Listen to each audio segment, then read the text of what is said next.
A woman stood in a dead pecan grove at 11 o'clock at night, 8 months pregnant, holding a mason jar with $43 in it.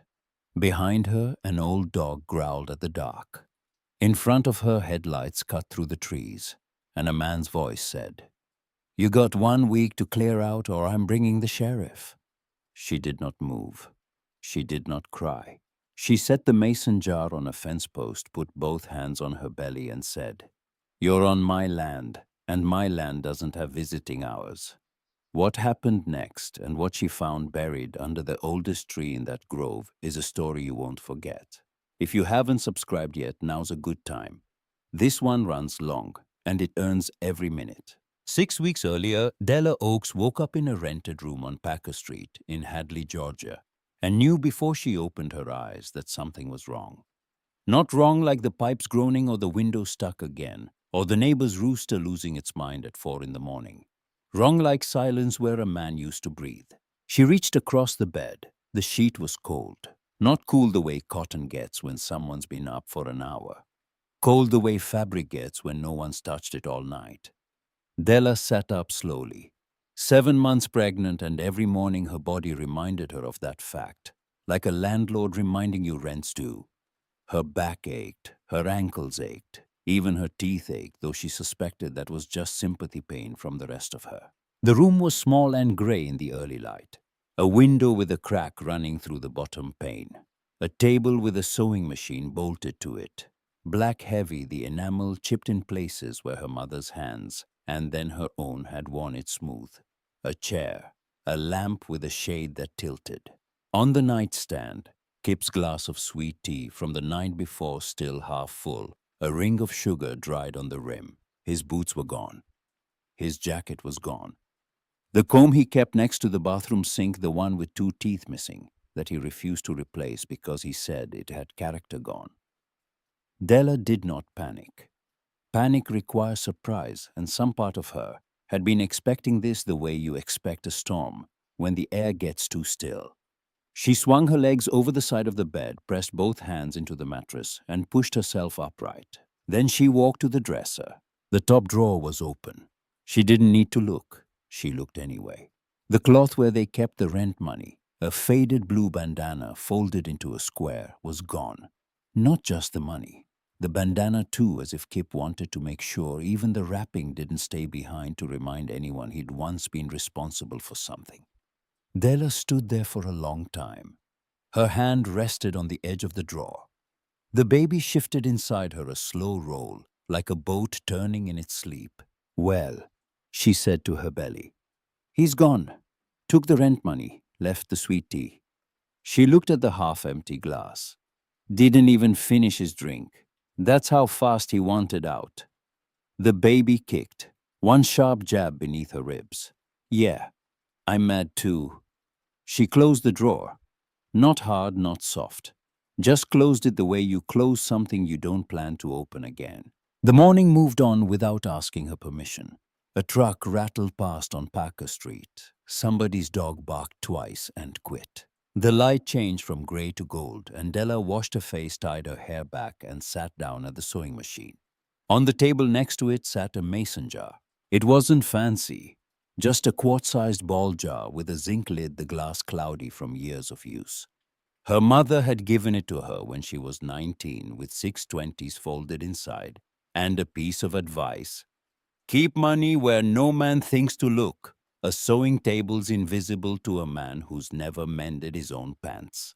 Della had kept the jar there ever since, not out of distrust, out of habit.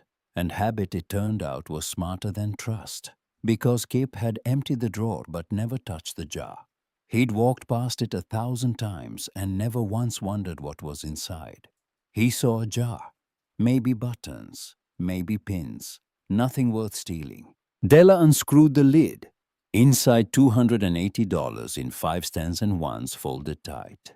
A few quarters at the bottom, and a sewing needle she'd dropped in there months ago and never fished out. She counted the money once, counted it again, then a third time, because when you don't have much, you keep hoping the number will change if you're patient enough. It didn't. $280, she told the baby, and a needle, That's what we've got. She put her hand on her belly. Don't worry, I've started with less. She paused. That's a lie. I've never started with less. But it sounded good, didn't it? The baby didn't kick. Della took that as polite disagreement. 3 knocks on the door. Hard, flat space like a man who's done this before and doesn't enjoy it but doesn't avoid it either. Miss Oakes. The voice was Mr. Perrin, the landlord. Thick neck, thin patience. Rent was due yesterday. Della opened the door. He looked at her belly before he looked at her face. People always did that now, as if the belly was the main character and she was just the person carrying it around. Kip said he'd have it by Friday, Mr. Perrin said. Kip left. He blinked. Behind him, the hallway smelled like boiled cabbage and pine sol. A door across the hall cracked open. One eye appeared. Mrs. Lundy, who had opinions about everything and shared them with the enthusiasm of a woman who had nothing else to share. Left, Mr. Perrin repeated. Last night. And the rent. Della held his gaze.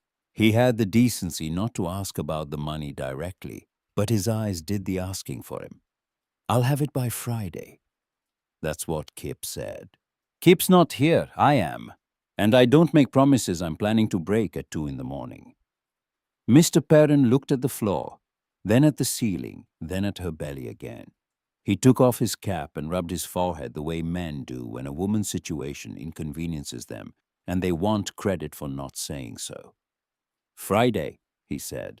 I can't go past Friday. You won't need to. He left. Della closed the door and leaned her forehead against the wood. She could hear Mrs. Lundy's door click shut across the hall. By noon, the whole building would know. By evening, the whole block. Poor girl, left pregnant. No money. Poor, poor girl. Della hated that word. Poor. Not the condition she'd lived alongside that her whole life knew its corners, knew how to fold herself into tight spaces without complaining. What she hated was the way people said it, the softness, the pity, the way it turned a person into a story that was already over before it started. She paid the rent on Thursday, took everything in the mason jar except $32 and a handful of change, handed Mr. Perrin the cash in a plain envelope. He counted it, nodded, and said nothing kind. That was fine. Kind would have broken her, and she couldn't afford to be broken, not with a baby due in 9 weeks and $32 to her name. For the next 3 days, Della sewed. She hemmed a dress for a woman who wanted it shorter, but didn't want to pay full price. She patched a man's work jacket at the elbow, replaced a zipper on a skirt, took in the waist on a pair of church pants for a teenage boy who'd lost weight over the summer, and whose mother said, "Don't tell him I brought these in. He thinks he's grown." The pay was small, a few dollars here, a few there. Della put every coin and every bill in the mason jar. At night, she'd unscrew the lid, lay the money out on the table and count. $41, she told the baby on Tuesday. 48, she told the baby on Wednesday. 53, we're getting rich, kid. At this rate, we'll be millionaires by the time you graduate college. The baby kicked. Don't do the math, it's depressing. On Thursday afternoon, a woman named Mrs. Breedlove came in with a blue dress that needed the hem let down. She was a talker, the kind of woman whose mouth ran on its own fuel source, independent of whether anyone was listening. She sat in the chair by the window without being invited and started in before Della had the pins out. You hear about the Trask place out past Cowden Road? Della didn't look up. She was measuring the hem with a strip of muslin. That old Pecan Grove, the dead one. They're selling it. Tax auction. County finally gave up waiting for somebody in that family to pay what's owed. Not that any of them would. The Trasks have been fighting over Harlan's land since the day the man died, and not one of them ever drove out there to check if the roof was still on. Della pulled a pin from between her lips. How much? Mrs. Breedlove laughed. Honey, you could buy it with what's in your change purse. $1,200 for 10 acres a shed and a bunch of trees that look like they died during the Clinton administration. They're calling it Trask's Dead Grove. Even the county assessor wrote, No productive value on the listing. I saw it. Della's hands stopped moving, just for a second. Then she went back to pinning. Where exactly is it? Past Cowden Road up toward the ridge. You take the fork after the old feed store, the one that closed, not the one that's pretending it didn't, and go about 2 miles. You'll see a fence falling over and a gate with no lock. But Lord girl, don't tell me you're thinking about it. I'm not thinking about anything. I'm hemming your dress. Because that place is cursed, or haunted, or just plain sad. Old Harlan died out there alone. Nobody found him for 3 days. His nephew Bowen, the one in Savannah, sells houses to rich people. He came down, looked at the place, and said it wasn't worth the gas it took to drive there. That's a direct quote. Della tied off a stitch. 1,200. 1,200 and some change. The county just wants the tax lien off the books. But who's going to buy a dead orchard with no water, no roof, and 10 acres of trees that couldn't grow a leaf if you begged them? Della didn't answer. Mrs. Breedlove kept talking about the Trasks, about Harlan's stubbornness, about how the well had gone dry and the irrigation ditches had filled in with clay, and how people on Cowden Road crossed to the other side when they passed the gate because the place had a feeling to it. But Della had stopped listening the way you stop listening when your own thoughts get louder than the room. A place nobody wanted. A price so low it was an insult. A piece of land that everyone had already written off. She'd been written off too. By Kip, by the neighbors, by Mr. Perrin, who looked at her belly and saw a problem, not a person, by Mrs. Lundy, who whispered, "Poor girl," through a cracked door. That night, after she had finished the blue dress and Mrs. Breedlove had gone, Della sat at the table with the mason jar in front of her. The sewing machine hummed in the silence like it was thinking alongside her. She unscrewed the lid, laid the money out, $53, plus the 32 she'd kept back. 85 total. Not enough for 1,200. Not enough for a dream. Barely enough for another week. But Della didn't put the money back. She sat there looking at it for a long time, one hand on the bills, one hand on her belly. "I'm going to go look at it," she said. "That's all. Just look." The baby moved. "I know, looking is how it starts. That's what got me in trouble with your father, too." She almost smiled. Almost. The walk to Cowden Road took longer than it should have. The sun sat on her shoulders like a hand pressing down. Red dust stuck to the hem of her dress, and her feet, swollen sore, stuffed into shoes that had fit fine 4 months ago, made her stop every few hundred yards to lean against whatever was closest and breathe. She found the fork after the feed store, took the left, walked 2 miles on a road that got narrower and quieter, until the only sound was insects and the scuff of her own shoes. Then she saw the gate. It was leaning, not fallen, not standing, leaning like a man too tired to sit and too stubborn to lie down. The fence on either side had collapsed in places. Weeds grew through the wire, and beyond it rows of pecan trees stretched toward a low ridge, their branches bare and gray against the white sky. Della stood still. It was worse than Mrs. Breedlove had described. The trees looked like bones. The shed at the far end, stone walls, tin roof, had holes in the roof big enough to put your arm through. A well stood near the path, capped with a slab of mossy concrete. The irrigation ditches were invisible under years of packed clay and dead grass. No birds, no shade, no sign that anything had lived here in 20 years except whatever creatures considered ruin a suitable address. The baby kicked. Della put her hand on her belly. "I know, it's ugly." She stepped through the gap in the fence. The dirt was red and cracked. She bent down slowly, carefully, one hand on her knee, and picked up a fistful. It was dry on top, but underneath where her fingers pressed it, held together. It didn't crumble into dust. It had weight. It had something still in it, not much, but not nothing. She stood up and looked at the rows of dead trees, at the shed with its broken roof, at the well that hadn't given water in years, at the dirt road leading back to a town that had already decided she was a story about pity. "Nobody wants this place," she said quietly. The wind moved through the branches, a dry sound like paper. Nobody wanted me either. She opened her hand and let the dirt fall. Then she wiped her palm on her dress, turned around, and walked back to town. But she walked differently now. Not faster, not lighter, just aimed. The county clerk's office smelled like carpet cleaner and old files. A woman behind the counter with reading glasses on a chain looked at Della's belly, then at her face, and asked what she needed. The tax auction listing for the Trask property on Cowden Road. The woman pulled a folder. You're the first person to ask about that one in 8 months. How much? 1,200 even, as is. No warranties, no inspections, no complaints. County wants it off the books. Della looked at the paper. 1,200. She had 85. Is there a payment plan? The woman studied her. You'd need to put at least half down. 600. Rest due in 60 days. 600. Della felt the number like a wall. She thanked the woman, took a copy of the listing, and walked outside. Sat on a bench, spread the paper on her knees, and stared at it.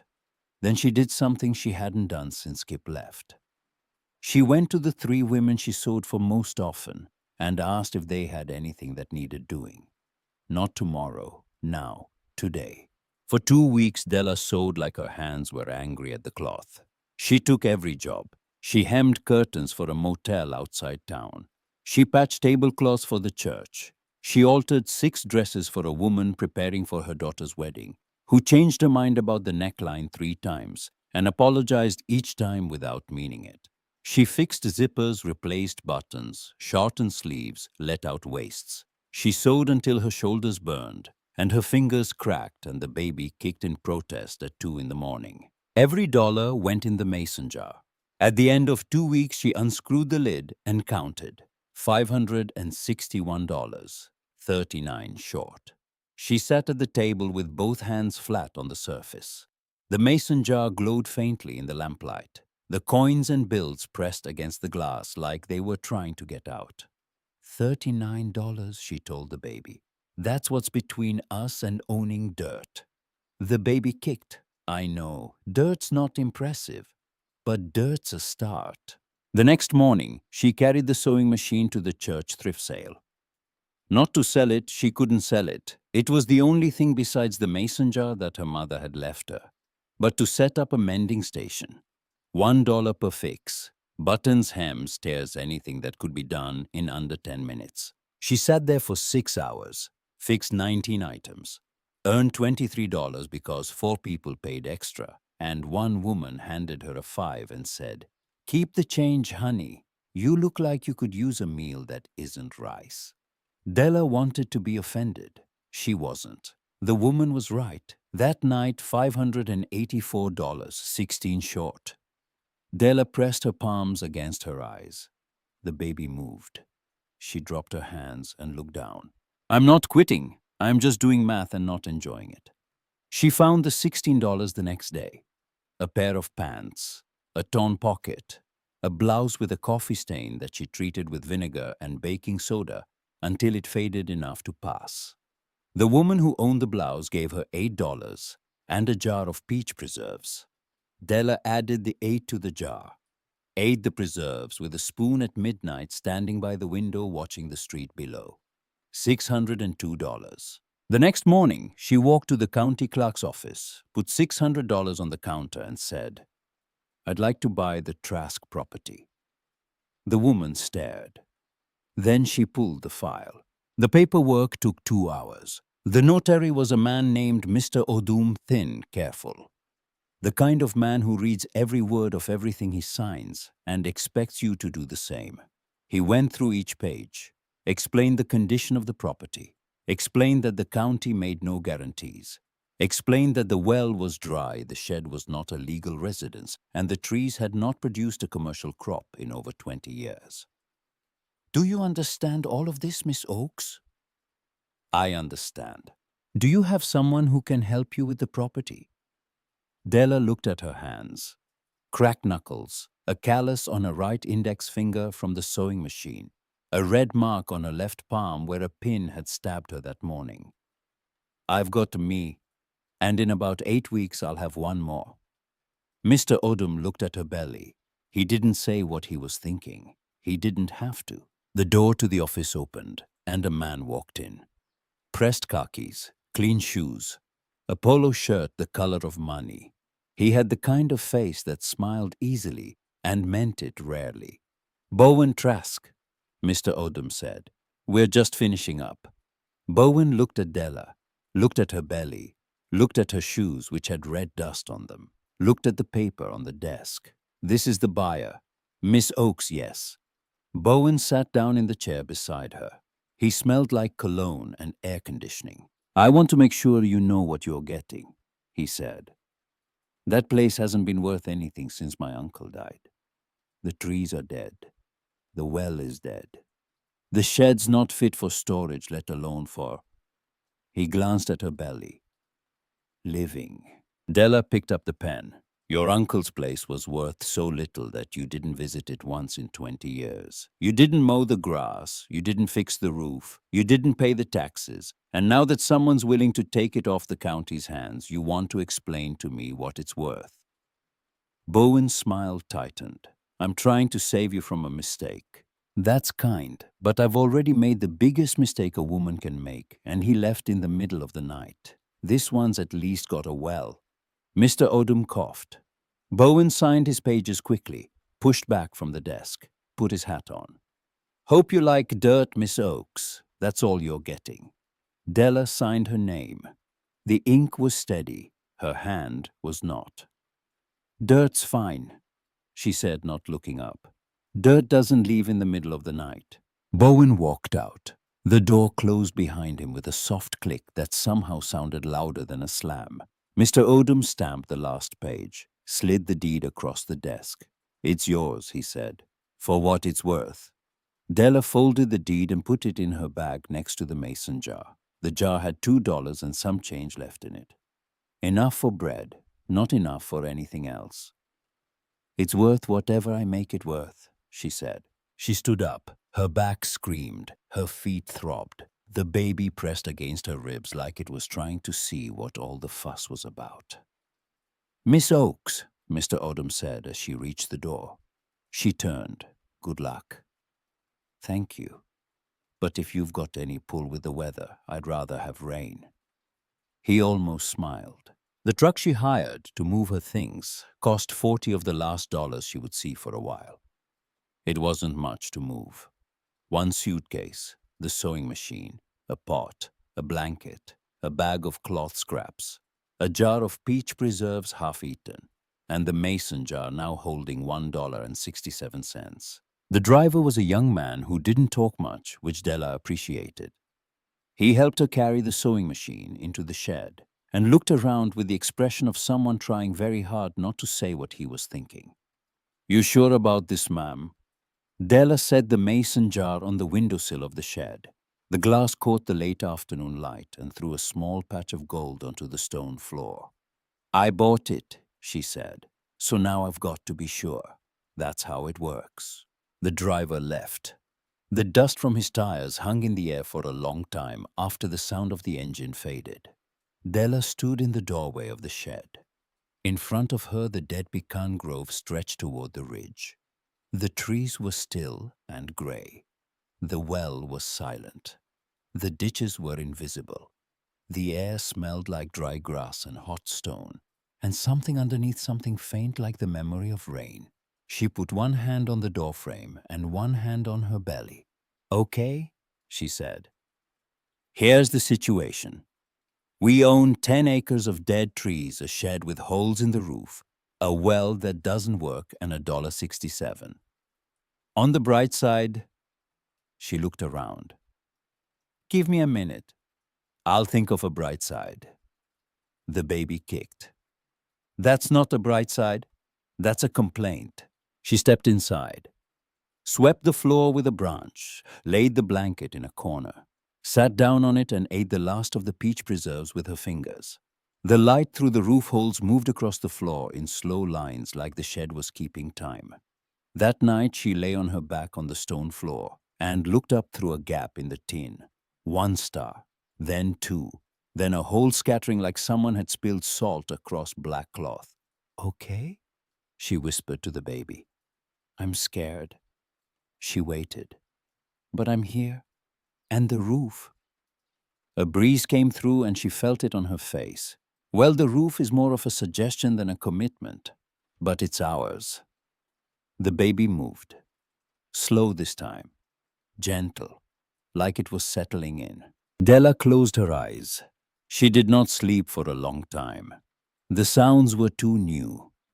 Crickets, frogs, a distant owl, the creak of tin shifting as the air cooled. But at some point her hand found the mason jar beside her blanket, and her fingers rested on the glass and she fell asleep holding the only thing she owned that had never broken a promise. In the morning, the sun came through the roof like it had business to attend to. It hit Della's face and woke her before she was ready. She lay still for a moment, remembering where she was. Then she opened her eyes, saw the stone walls, the sewing machine under its cloth, the jar on the windowsill catching the first gold of the day. "Good morning, disaster," she said. The baby kicked. "I was talking to the shed, but sure you too." She stood up. Her body complained in 6 places. She tied her hair back, pushed open the door, and stepped out into the grove.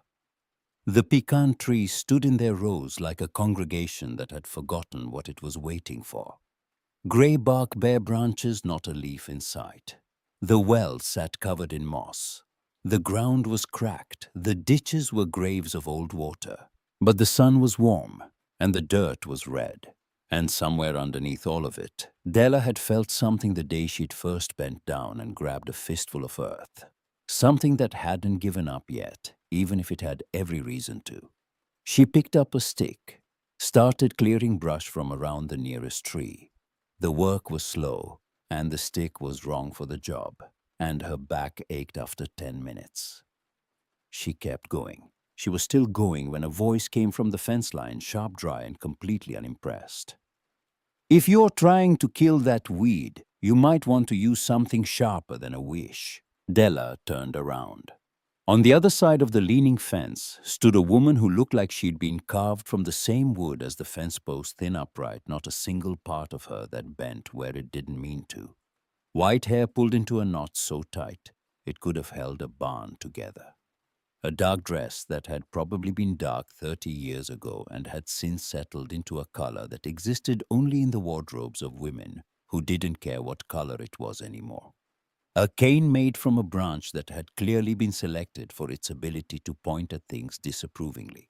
Behind her, a dog, old, yellow-furred, wide in the chest, short in the legs, with the slow blink of an animal that had seen everything twice and been impressed by none of it.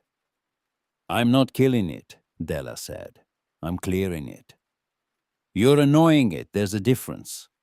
The woman looked at the stick in Della's hand. "That's a twig. You need a hoe. You need gloves. And you need to stop bending like that before your baby falls out in the dirt." "I appreciate the advice." "It's not advice, it's observation. Advice implies I care what you do with it." Della dropped the stick. Her back thanked her. "Della Oaks. Eudora Pruitt, Miss." She said the miss the way some women say it, not as a leftover from being unmarried, but as a title she'd earned by outliving the need for anyone else's last name. "Your dog's staring at me." "That's Biscuit. He stares at everyone. Don't take it personal." Biscuit walked through the gap in the fence without waiting for an invitation, crossed the dirt path, and lay down under the nearest pecan tree with a groan that suggested he'd found exactly what he'd been looking for his entire life. "Your dog just moved in," Della said. "He does that. He's got no loyalty and no shame. Like most men, only shorter." Eudora looked past Della toward the shed, the roofline, the well, the dead rose. Her expression didn't change, but something behind her eyes moved, a memory maybe, or a calculation. "So you're the one who bought this place." "Bought might be a strong word. More like the county let me take it off their hands before they had to pay someone to mow it." "Harlan Trask would have hated that." Harlan Trask left it to rot. Eudora's cane struck the ground once, hard. Harlan Trask didn't leave anything to rot. He died. There's a difference.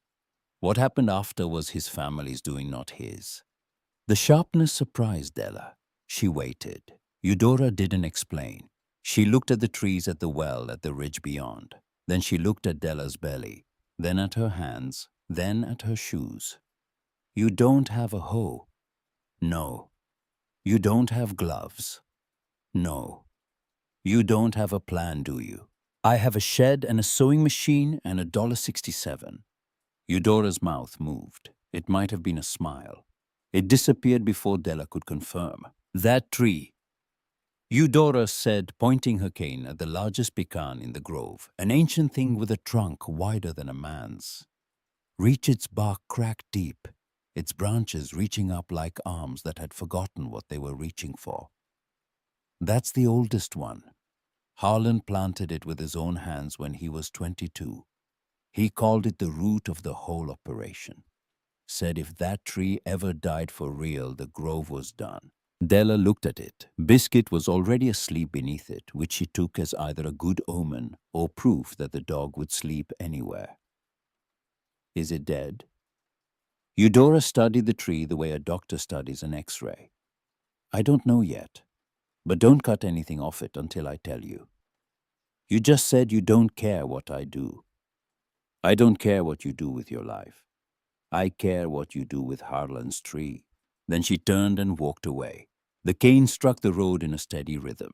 She did not call Biscuit. Biscuit did not follow. Della looked at the dog. The dog looked at Della. Then he put his head on his paws and closed his eyes. Great, Della said. My first tenant. Doesn't pay rent, doesn't help, just takes up the best shade. The baby kicked. I wasn't talking about you. Eudora came back the next morning. She didn't say she was coming back. She just appeared at the fence line at 7:30 with a hoe in one hand, a pair of canvas gloves tucked under her arm, and a paper bag that she set on the gate post without comment. What's in the bag? Della asked. Biscuits, for Biscuit, and you if you want, but he eats first. Your dog gets priority over a pregnant woman. My dog doesn't argue. Eudora did not enter the grove that first week. She stayed along the fence watching, pointing, correcting. She told Della which weeds to pull and which to leave. She told her the dirt along the south side held more clay and would need breaking up before anything grew. She told her to stop watering the base of the well. You're feeding moss, not growing crops. Della listened. Not because Eudora was gentle. Eudora had the gentleness of a crowbar. But because every correction was specific, and specificity was the only form of help Della trusted. By the third day, Eudora was inside the fence. By the fifth, she was sitting on a stone near the shed peeling a peach with a pocket knife, pointing at things with the blade. That ditch, she said, aiming the knife toward a shallow depression running between two rows of trees. That's not a ditch, that's an irrigation line. Harlan had a whole system, channels running from the well to every row with gates he could open and close depending on which trees needed water. Della looked at the depression. It looked like a wrinkle in the ground, nothing more. It's buried. 20 years of dirt and neglect will do that. But the channels are stone-lined. They don't disappear. They just get covered up. Like most things worth finding. Eudora pointed the peach knife at her. Don't get philosophical on me. I'm too old for metaphors before noon. That afternoon, a boy appeared at the gate. Skinny maybe 12, wearing a hat too big for his head and leading 2 goats on a rope. You the lady who bought the dead grove. Della was on her knees pulling weeds. Sweat ran down her neck. Her dress was filthy. Her hands were raw. That's what they're calling me. My mama says you're crazy. Your mama sounds well informed. The boy grinned. I got goat manure. Good for soil. My goats make a lot of it. Della sat back on her heels. How much bread if you got some? Or anything sweet? Della thought about her supplies. Bread half a loaf. Nothing sweet except the memory of those peach preserves. I'll toast you some bread with oil and salt. Deal. The boy's name was Tully Fenn. He left 4 sacks of manure and ate 3 slices of toast standing in the doorway of the shed, talking at a speed that made Della tired, just listening. He told her which trees the crows liked, which part of the road flooded when it rained, and that his grandmother said Harlan Trask used to talk to his trees every morning like they owed him money. When he left, Della spread the manure around the base of the 3 trees nearest the shed. The smell was terrible. Biscuit loved it. He rolled in a pile of it and then tried to sleep on Della's blanket, which he prevented with a broom and a vocabulary that would have made Eudora proud. The next morning, Della took her first batch of greens to the market in town. A handful of collards, some mustard greens, a few early tomatoes she'd coaxed from a patch between the trees that got the most sun. She set them on a borrowed crate near the corner of the market square and waited. A man looked at her crate and grinned. That from the dead grove? Yes. Haunted tomatoes. He picked one up, turned it over. How much, Anor? 50 cents each. He put it down. I'll pay 50 cents when it stops looking scared. A woman behind him, broad shoulders flour on her apron hands that had kneaded more dough than Della had sewn seams, picked up the tomato and smelled it. I'll take 3 and 2 bunches of greens. You sure? The man said. Might taste like old man Trask. The woman looked at him. Hush, Dale. Everything you cook tastes like regret, and that doesn't stop you eating. She turned to Della. I'm Llewellyn. I run the bakery on Depot Street. Della. I know who you are. Whole town knows who you are. Pregnant girl who bought the dead grove and talks to her belly in public. She handed over $2. Brave or crazy, either way, you grew a decent tomato. Della put the money in her pocket. $2. Her first sale from the grove. It felt different from sewing money. Sewing money came from fixing other people's things. This came from dirt she'd worked with her own hands. Eudora was waiting at the gate when she got back. Biscuit was asleep under the big tree as usual. A pair of old pruning shears sat on the gatepost. Those appeared, Eudora said, pointing at the shears. From where? From the magical land of I don't know and I didn't ask. Della picked them up, sharp, oiled, recently maintained.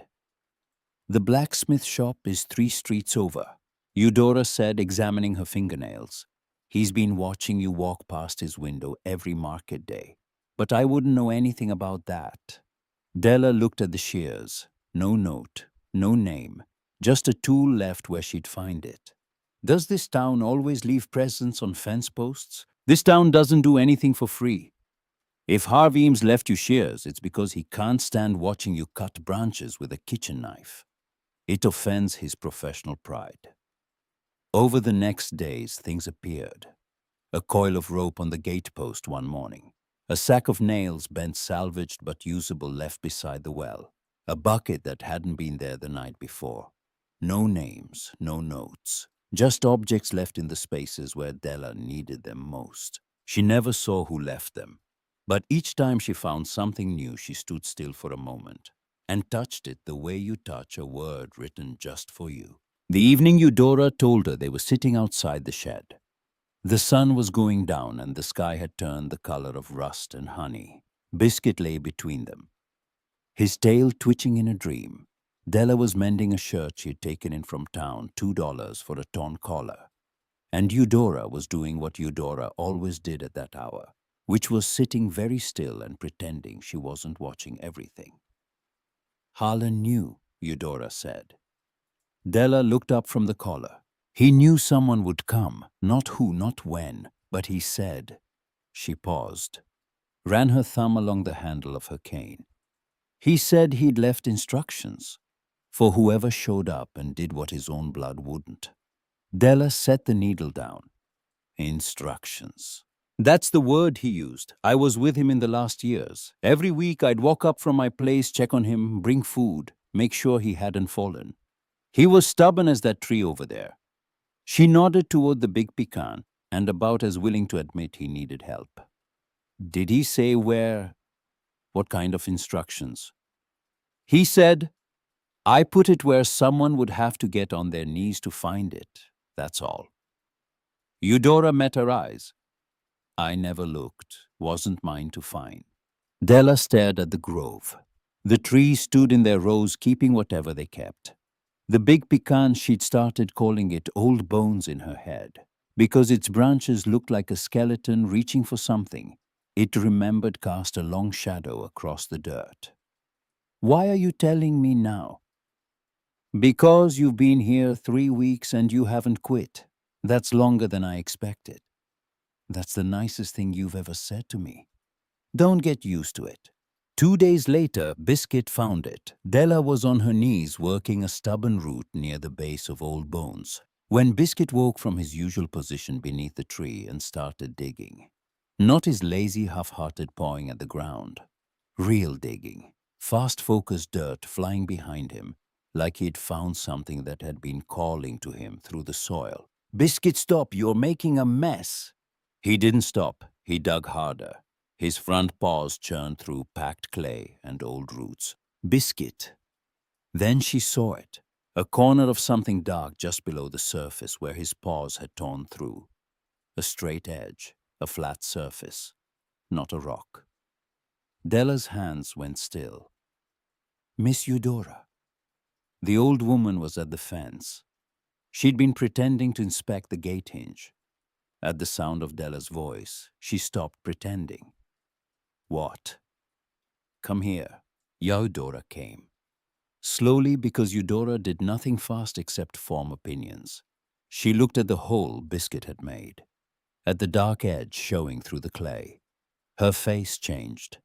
Not a lot. Eudora's face didn't do a lot, but enough. Get a small shovel, she said. Don't pull. The wood could break. Della obeyed. Between the two of them, with Biscuit circling and sniffing like he deserved a medal, they cleared the dirt layer by layer.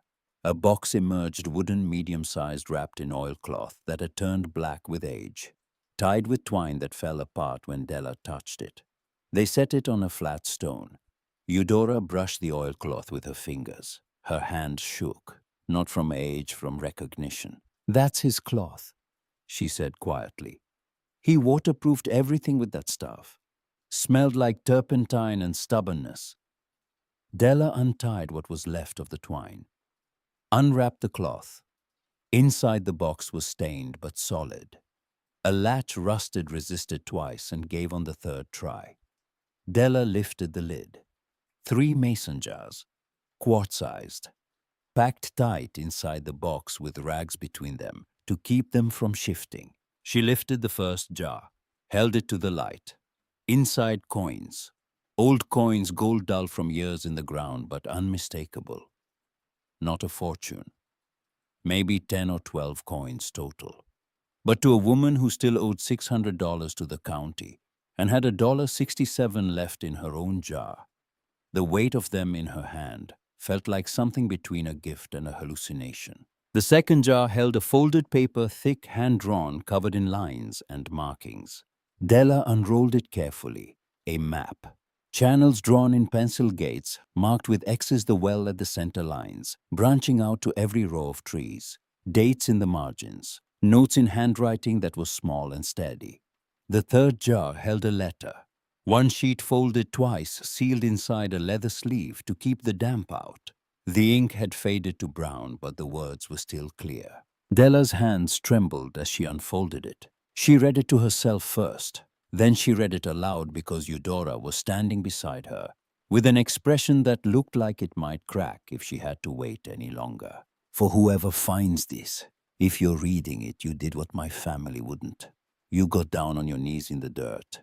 This grove isn't dead, it's waiting. The map shows where the water used to run. The money's for fixing what breaks first. Don't let anyone tell you there's nothing left here.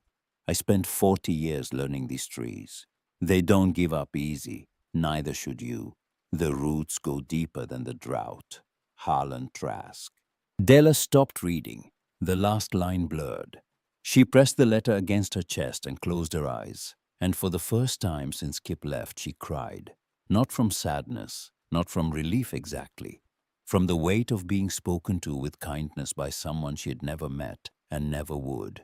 Eudora blew her nose on a handkerchief and said, "Dusty out here." "It's not dusty. It's dusty if I say it's dusty." Biscuit sat down next to the box with the unmistakable posture of a dog who believed he'd done all the important work and would now like a treat. Della wiped her face. "He wrote that for a stranger." Eudora tucked the handkerchief away. "He wrote it for the right stranger." That evening, Della studied the map by candlelight. The lines were precise. Harlan had drawn every channel, every gate, every branch of the irrigation system he'd built and maintained for decades. The main line ran from the well north along the ridge, with smaller channels feeding each row. Some were marked with dates, repairs, cleanings, adjustments. Some had notes. Gate 4 sticks in August. Channel 7 silts fast after heavy rain, clear monthly. North line feeds Old Bones first, always. Eudora sat in the doorway with Biscuit across her feet. "Start with the north channel," she said. "That's the main artery. If it's blocked, nothing downstream gets water." "The well's dry." "The well's not the only source. Harlan used to divert from a spring feed that comes down from the ridge. Runs underground part of the way. If the north channel's clear, it should connect." Della looked at the map. A dotted line ran from the ridge toward the north channel. Harlan had written beside it, "Spring feed reliable through September. Keep the mouth clear." The next morning, Della started digging. She found the north channel 18 inches down stone-lined, just as Eudora had said, filled with 20 years of packed clay and root growth. She cleared it with the shovel, and her bare hands, foot by foot, stopping every few minutes to straighten her back and breathe. Eudora sat on a stump nearby. "Slower." "I'm going slow." "You're going at the speed of someone who thinks the water's going to run away. It's been there for 20 years. It'll wait another hour." "You could help." "I am helping. I'm preventing you from collapsing in a ditch. That's a full-time job." By midday, Della had cleared roughly 30 feet. Her arms burned. Her back had stopped complaining and moved into a kind of numb acceptance. The baby pressed low and heavy, and every few minutes she had to stop, sit on the ground, and put both hands on her belly until the pressure eased. "That child is going to come out holding a shovel," Eudora said. "Good. Then she can finish this channel." Tully Fenn appeared at the fence around noon with his goats and a canteen of water. He watched Della dig for a while, then climbed through the fence and started pulling roots from the section ahead of her without being asked. "My mama still thinks you're crazy," he said. "Tell your mama she's in good company. She also said to give you this." He pulled a folded cloth from his pocket. Inside were 4 biscuits still warm. Della ate 2. Gave one to Tully. Broke the last one in half and tossed a piece to Biscuit, who caught it without standing up. At 3 in the afternoon, the shovel hit something hollow. Della stopped.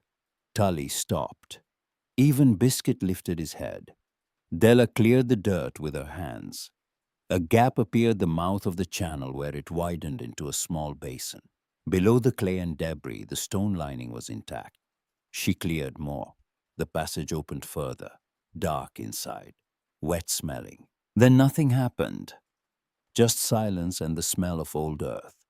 Della sat back. "Maybe it's—" "Wait," Eudora said. A sound. Not water exactly, not yet. A trickle, a whisper, like something remembering how to move after a long sleep. Then the first thread of water appeared, brown thin mixed with mud. It crept along the stone channel the way a shy animal enters a room slowly testing, ready to retreat. Della didn't breathe. The thread widened. The mud thinned. The water found its old path, rounded a stone, slipped past a root, and kept going. Tully stood up. "It's running." Della put both hands on her belly. The baby moved. She looked at the water, not a river, not even a stream, just a line of brown water, finding its way through a channel that had been buried for 2 decades. And she felt something open in her chest that had been closed since the night Kip walked out. "Miss Eudora." I see it. It's alive. Eudora watched the water. Her face was still, but her cane had stopped tapping, which was the closest she ever came to being speechless. It was always alive, she said. Nobody cleared the way for it, that's all. Della laughed. A real laugh. Wet, exhausted, born from a place that had been clenched for weeks. The water kept moving. Biscuit walked over, sniffed it, and drank. Tully whooped. Eudora said, "Control yourself," which could have been directed at any of them or at all of them at once. That afternoon, Harvey Eames the blacksmith, who'd left the shears, showed up at the gate.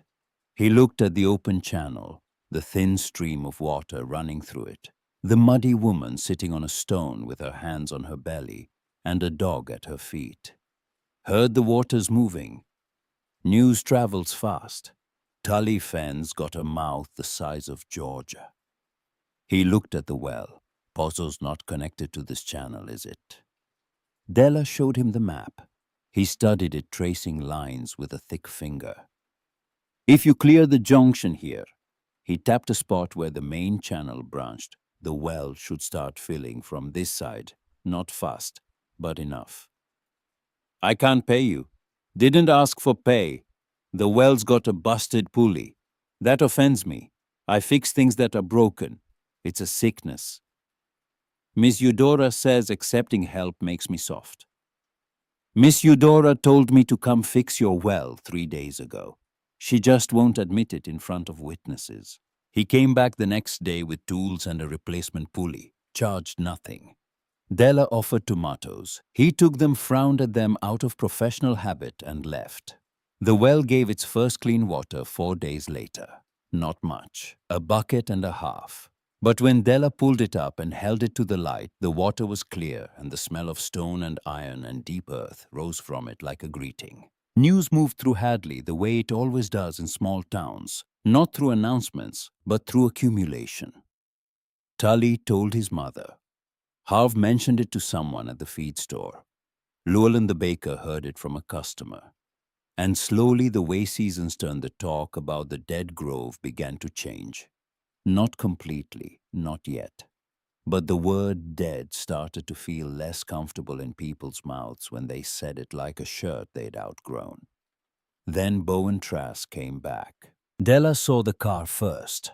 A silver sedan, clean wrong for a dirt road. It pulled up to the gate late on a Thursday afternoon, when the light was low and the grove smelled like wet soil and new growth. 2 doors opened. Bowen stepped out of the driver's side. A thin man in a dark suit stepped out of the passenger side holding a leather briefcase. Della was at the north channel checking a gate she'd cleared that morning. She straightened slowly. Eudora was near the shed sharpening the pruning shears. She stopped. "Well," Eudora said. That didn't take long. Della walked to the fence, didn't open it. "Mr. Trask?"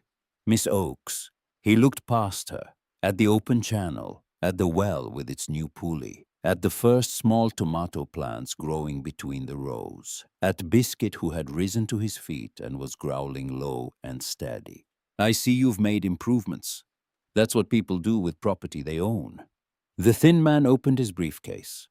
"I'm Anselm Flagg. I represent the Trask family's interest in certain estate matters. We're here to discuss items that may have been located on this property, items that could constitute part of the original Trask estate and may not have been included in the tax sale." Della looked at him. "You're here about the jars." Bowen's jaw tightened. Della watched his eyes and understood he didn't know exactly what she'd found. He'd heard a rumor. A boy with a big mouth, a town that talked, a woman who'd cried over something she'd dug up. He was here to fish. "The property was sold as is?" Della said. "I have the deed. Everything on it and in it transferred with the sale. Certain family heirlooms were left in the ground for 20 years while your client played golf in Savannah. If they were heirlooms, someone should have come to get them before the county auctioned the land." Flagg opened his mouth. Della kept talking. "You want to come in, get a court order. You want to claim something's yours, file a motion. You want to stand at my gate and scare a pregnant woman with a briefcase, you'll need a bigger briefcase. Bowen stepped closer.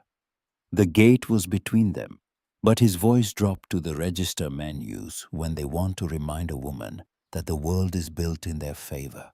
You're making this harder than it needs to be. You're alone. You're about to have a baby.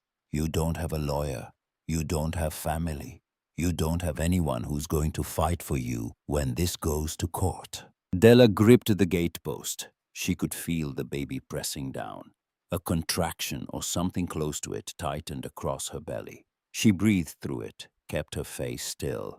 I've got the deed in my hand, dirt under my nails, and a daughter in my belly. That's 3 more things than you brought to this property in 20 years.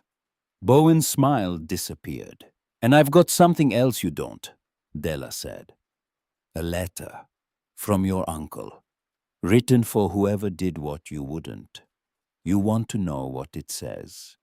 It says the roots go deeper than the drought. She held his gaze. You should think about what that means before you come back. Flagg put a hand on Bowen's arm. We'll be in touch. Bring paperwork next time, not threats. They left. The silver car backed down the dirt road, raising a cloud of red dust that hung in the air long after the engine noise faded. Della's legs gave out. She grabbed the gatepost and sat down in the dirt. Eudora was at her side in seconds. Breathe. I'm breathing. Breathe like you mean it. Della breathed. The tightness in her belly eased. Biscuit pressed his nose against her knee and whined. That man is going to come back, Della said. Yes. He's going to bring more than a lawyer next time. Probably. Della looked at the grove, at old bones standing in the last light, at the water still running through the channel she'd opened with her own hands, at the shed where her sewing machine sat waiting, and her mason jar held a dead man's gold coins, and a letter that had made her feel for the first time in months like somebody believed she could do this. I'm not leaving, she said. I know. Even if he comes with the sheriff. The sheriff's got better things to do and worse knees than mine. Della almost laughed. Then a pain reel this time, low and deep, rolled through her, and she grabbed Eudora's arm. That wasn't a kick, Della said. Eudora looked at her belly, looked at the sky where the first heavy clouds of the season were building over the ridge like something being decided. No, Eudora said quietly.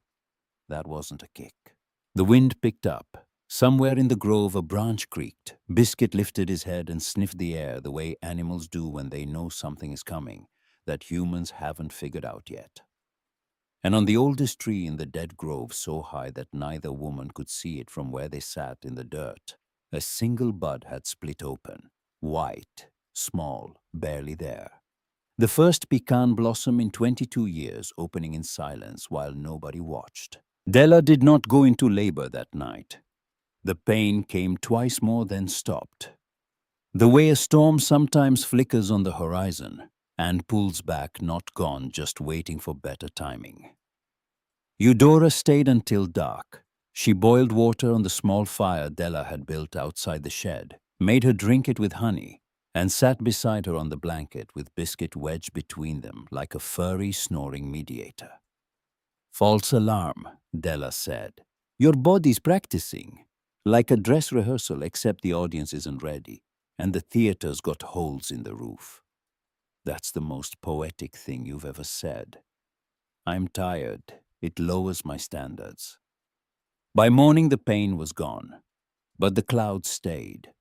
They hung over the ridge for 3 days, not raining, not leaving, just pressing down on the air like a decision being made very slowly. Bowen did not come back with a court order. He did something quieter. He talked. Della noticed it at the market that Thursday. Llewellyn bought only 1 bunch of greens instead of 3. She wouldn't meet Della's eyes. The man who always called her tomatoes haunted didn't make the joke. He just looked at her crate and kept walking. 2 women near the fabric stall stopped whispering when Della passed, which was worse than if they'd kept going. because silence that's sudden has a shape, and the shape is always about you. Something wrong? Della asked Llewellyn. The baker wiped her hands on her apron. People are talking. People are always talking. That's not new. They're saying you found Harlan Trask's things, gold, family property, that you won't give it back. Della set down the greens. Who's saying that? Llewellyn didn't answer. She didn't need to. Llewellyn, look at my hands. Della held them up, cracked, blistered. A cut across her left palm from a stone she'd pried loose 2 days ago. Do these look like the hands of someone who stole something? The baker looked. Then she bought 2 bunches of greens, put $3 on the crate instead of 2, and walked away without saying anything else. Della packed up early. On the walk back, she stopped under a sycamore tree on the Cowden Road, leaned against the trunk, and pressed both palms against her eyes. He's turning them, she said to the baby. He can't take the land, so he's taking the people. The baby was still. Sometimes stillness is its own kind of answer. When she reached the grove, Eudora was at the gate. One look at Della's face, and the old woman nodded. Started already. The baker barely looked at me. Llewellyn's got a good heart and a weak spine. She'll come back around when the wind changes. What if the wind doesn't change? Then you change it, not with words. Words are Bowen's game. You change it by standing here growing things and making him look foolish by comparison. A liar loses power the minute the truth shows up with dirt on its knees. Della wanted to believe that. She went inside and worked until her hands couldn't grip the shovel anymore. Then she sat by the fire and mended a torn shirt for $1.50 and put the coins in the mason jar and listened to the trees creak in the wind. 3 mornings later, she saw it. She'd come out early to check the North Channel. A habit now. The way some people check a mailbox or a coffee pot, something you do before your brain fully wakes up, because your hands already know the routine. The light was gray and soft.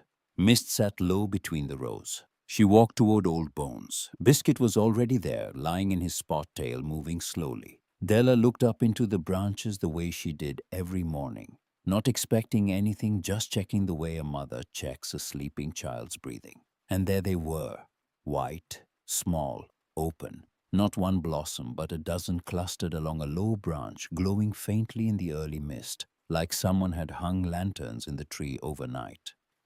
Della stopped walking. Her hand went to her mouth. She stood there for a long time. The blossoms didn't move. The mist held them. The air smelled different, not the dry, dead smell of dust and old wood that she'd breathed for weeks, but something underneath it. Faint, clean. Sweet the way clean water is sweet, the way morning is sweet before anyone speaks. Eudora appeared at the fence 20 minutes later and followed Della's gaze upward. She went still. Her cane stopped. Her mouth opened and closed once. "Well," she said at last, "the old fool did it." Della's eyes were wet. Which old fool, the tree or the man who planted it? Both. They stood side by side under Old Bones while the mist burned off and the blossoms held their ground. Biscuit slept. A mockingbird landed on a branch above the flowers and sang 3 notes, then flew away as if even the birds were just now learning the address. Della touched the bark. "Thank you," she said, not to Eudora, not to the dog, not to anyone who could answer. Word reached town by noon. Tully told his mother. His mother told the postman. The postman told Llewellyn. By evening, people were driving slow on Cowden Road, craning their necks to see if it was true. A tree blooming in the dead grove. After 22 years. Some said it was the water.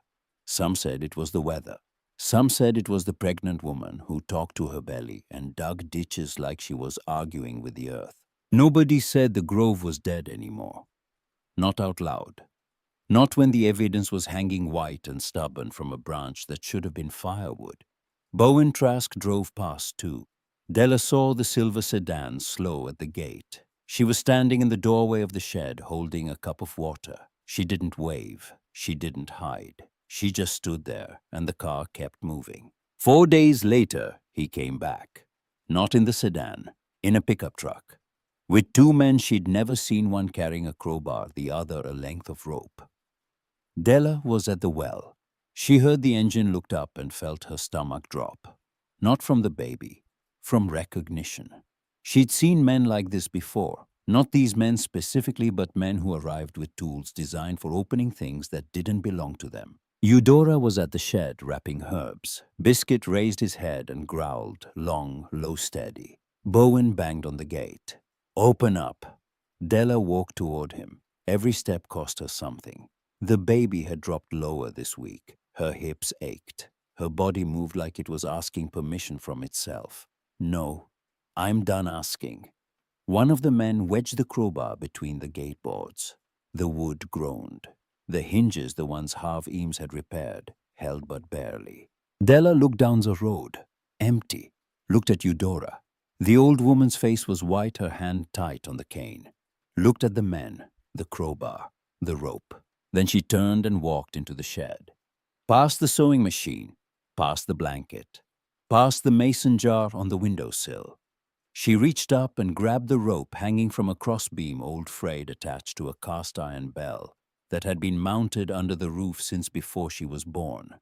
Harlan's bell, the one he had rung to call workers in from the rows, the one she'd cleaned but never used. She pulled. The first ring came out cracked and rusty, like a voice that hadn't spoken in years. For a moment the grove held still. Even the wind paused, as if the trees were deciding whether to listen. She pulled again. The bell caught its rhythm. The sound broke open, rough, old, enormous, and rolled out across the grove, over the trees, past the gate, down the road toward town. She pulled again and again. Her arms shook. Her belly tightened. The bell answered each pull with a sound that was part alarm, part summons, part refusal to be quiet. The men at the gate stopped. Bowen shouted something. The bell swallowed it. Then voices on the road. Tully running barefoot, a goat trailing behind him. Harv Eames still in his leather apron. Llewellyn flour on her hands. Two women from the market. A man Della didn't recognize. Then another. Then Eudora, who had somehow gotten to the road without Della noticing, standing in the middle of it with Biscuit at her side, and her cane raised like a woman directing traffic at the end of the world. "Bowen Trask," she said, "take your hands off that gate. Stay out of this, Eudora. I've been in this since before you knew how to spell your uncle's name. Where were you when Harlan needed someone to bring him soup? Where were you when the well dried up? Where were you when the trees started dying?" Her voice didn't rise. It lowered. That was worse. "You show up when there's money. That's all you've ever done. Your uncle knew it. That's why he buried what mattered where you'd never think to look, in the ground under a tree where someone would have to kneel." The neighbors stood behind her. Not a mob, not a cheer. Just a quiet wall of people who had watched Della walk to market with blistered hands and a belly full of baby, and sell tomatoes to pay for nails. Harv Eames looked at the crowbar marks on the gate. "That's my hardware. I fixed those hinges." Mr. O'Doom arrived 15 minutes later. Llewellyn had sent Tully running to the notary's office. He came in his own truck coat, unbuttoned, reading glasses on top of his head. He looked at the crowbar, at Bowen, at the men, at the gate. "Do you have a court order, Mr. Trask? I have a right to. Do you have a court order?" Silence. "The deed is valid," O'Doom said. "The sale was lawful. There's no estate claim on file, no inventory of personal property prior to sale, and no legal standing for what I'm looking at right now, which appears to be forced entry on private land." Bowen looked at the crowd. Whatever he'd expected to find at the gate, a scared woman, an empty road, a problem he could push past, this wasn't it. Della came out of the shed. She was pale. One hand on her belly, one holding the gatepost. She looked at Bowen, then at the people behind him, and she said, not loudly, not for drama, just clearly enough for everyone to hear, "Your uncle left a letter. He wrote it for whoever came here and did the work. He didn't write it for family. He wrote it for someone who'd get on their knees in the dirt. I got on my knees. I opened the ditches. I cleared the well, and the trees are blooming. She paused. You sold this place because you thought it was dead. It wasn't dead. You just never looked hard enough. Nobody spoke. Bowen picked up the crowbar from the ground, handed it to one of his men, straightened his collar, looked at Della one more time with an expression that wasn't anger anymore. It was the face of a man realizing that the thing he'd thrown away had been worth keeping, and that the realization had come too late to matter. He walked to his truck, got in, drove away. The dust settled. The road was quiet. Harv Eames fixed the gate that evening. Didn't say a word about it. Just replaced the boards, oiled the hinges, and left. Della sat on the stone outside the shed and watched the sun go down. Eudora sat beside her. Biscuit lay across both their feet. "Thank you," Della said. "For what? I didn't do anything. I yelled at a man in a polo shirt. That's not heroism. That's a Tuesday." Della laughed. Then a contraction real undeniable deep rolled through her, and she gripped the edge of the stone. Eudora looked at her. Della nodded. "This time it's real." "How real?" "Your dog is about to become an uncle real." The storm broke an hour later. Not a gentle rain, a full southern downpour, the kind that turns roads into rivers and air into water. It hammered the tin roof. It poured through the gaps Della hadn't patched yet. It filled the ditches and channels in minutes and turned the grove into a dark, roaring living thing. Inside the shed, Eudora boiled water, laid out clean cloths, lit every candle Della owned, which was 3. Biscuit stationed himself outside the door and barked at every thunderclap as if he could negotiate with the weather. Della labored on the blanket on the stone floor of the shed. The contractions came in waves, long, crushing, enormous. She gripped Eudora's hand and the edge of the sewing machine table and breathed the way the old woman told her to breathe. And when she couldn't breathe anymore, she made sounds that were older than language. "I can't," she said once. Just once. "You can," Eudora said. "You dug a ditch with a kitchen spoon. You can do this." That was different. That was practice. Rain hammered the roof.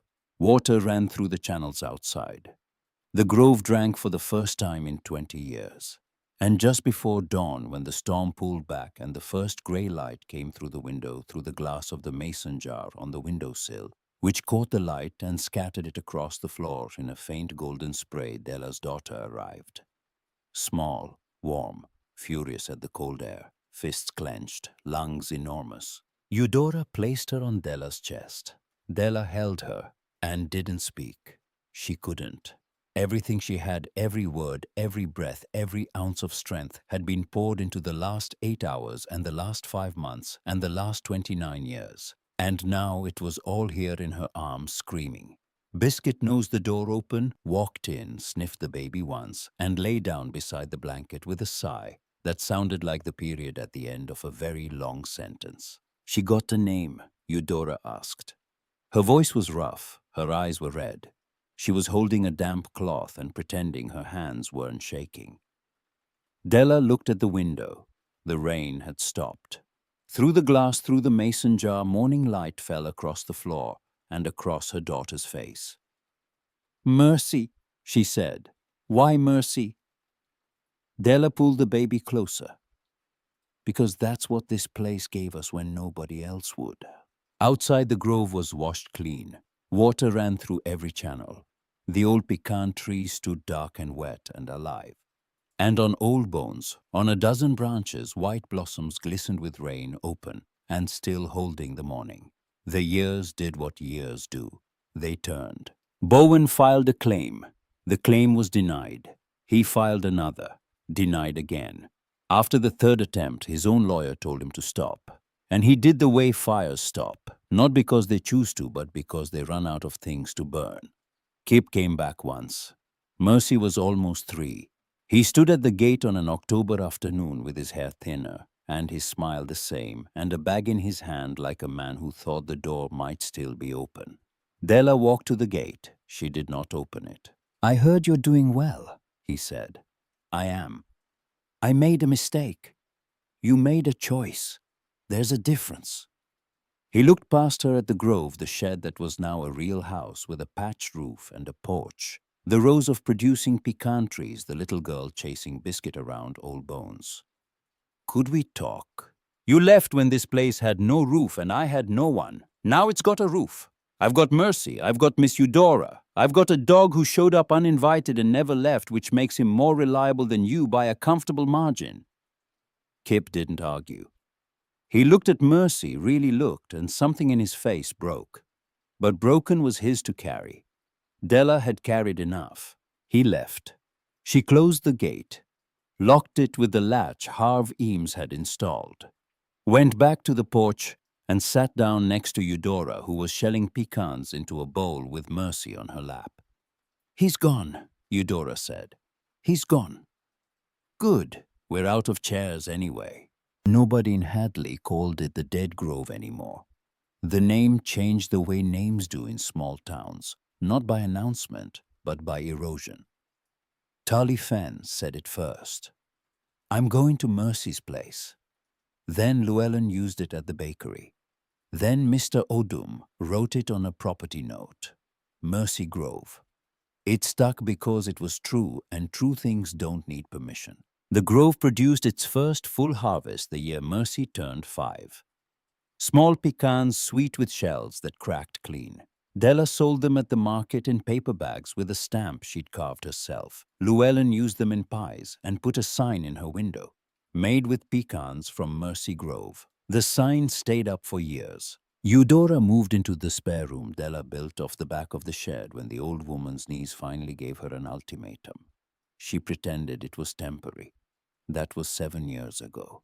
Biscuit slept on her bed, which she claimed to hate, and everyone knew she didn't. On an afternoon in late September, the kind of afternoon where Georgia light turns the color of warm brass and the pecans hang heavy on the branches, Mercy found Della under Old Bones. The tree was enormous now, its canopy wide enough to shade the whole clearing. Blossoms every spring, fruit every fall, roots deep enough that nothing, not drought, not storms, not 20 years of silence, had been able to kill it. Della was sitting on the same flat stone where she'd opened Harlan's box years ago. She was mending a shirt. The sewing machine was inside, but some work she still did by hand needle and thread the way her mother had taught her. Mercy sat down beside her. She was 10, tall for her age, dirt on her knees, a pecan shell in her pocket. "Mama, were you scared when you bought this place?" Della pulled a stitch through. "Yes." "A lot." Della looked at her hands. They were different now. Still calloused, still marked, but the marks were from years of building, not from weeks of surviving. "More than I've ever been in my life." "Then why did you do it?" Della set the needle down. She looked at the grove, the rows of green trees, the channels running clean, the house with its solid roof, the porch where Eudora was napping with Biscuit, the market bags stacked by the gate. She looked at Old Bones, still standing still. The first tree Harlan planted, still the root of the whole operation. "Because I was more scared of you growing up with nothing under your feet than I was of a place everybody said was dead." Mercy was quiet for a while. Then she said, "Tully told me there's a mason jar hidden somewhere in the house, from before I was born." Della smiled. "Tully's mouth is still the biggest thing in this county." "Is it true? Go look under the loose board by the fireplace, left side." Mercy ran. Della listened to her footsteps on the porch, the creak of the door, the scuffle of a board being lifted. Then silence. Then Mercy came back, walking slowly, holding a mason jar. Inside it, no coins, no gold, just a single piece of paper folded twice. "What is it? Open it." Mercy unscrewed the lid, unfolded the paper. "Read it aloud the way Della had once read Harlan's letter aloud in this same spot under this same tree. For Mercy, you were born in a storm in a shed in a grove everyone called dead. I had $1.67 and a sewing machine and your grandmother's mason jar. Everything else I put into the ground, into the water, into the walls, into you. The jar's empty now, but the roots are still here, And so are you, Mama. Mercy looked up. Her eyes were full. Della reached over and closed her daughter's fingers around the jar. It's yours now. Put whatever you want in it. But remember, the jar's never really empty. Everything I put in it just changed shape. The wind moved through old bones. Pecans rustled. Biscuit barked once from the porch at nothing, at everything, at the general principle of an afternoon that deserved acknowledging. Mercy held the jar against her chest. Della put her arm around her daughter's shoulders. The sun was low. The grove smelled like warm earth and pecan shells, and the last of the season's blossoms sweet faint. The kind of scent you don't notice until it's gone, and then you never forget. They sat under the tree that had survived everything, in a place that had waited for someone to kneel down and believe it wasn't finished. The jar was empty, the grove was full, and the woman who had arrived with nothing but a sewing machine and a baby she hadn't met yet was sitting in the shade of a life she'd built one handful of dirt at a time. Have you ever put everything you had into something the world had given up on, a place, a person, a part of yourself, and watched it come back to life? Tell us in the comments. We read every one. And if this story stayed with you, subscribe. The next one might be about a place you recognize, or a jar you've been keeping, or a root you forgot was still there.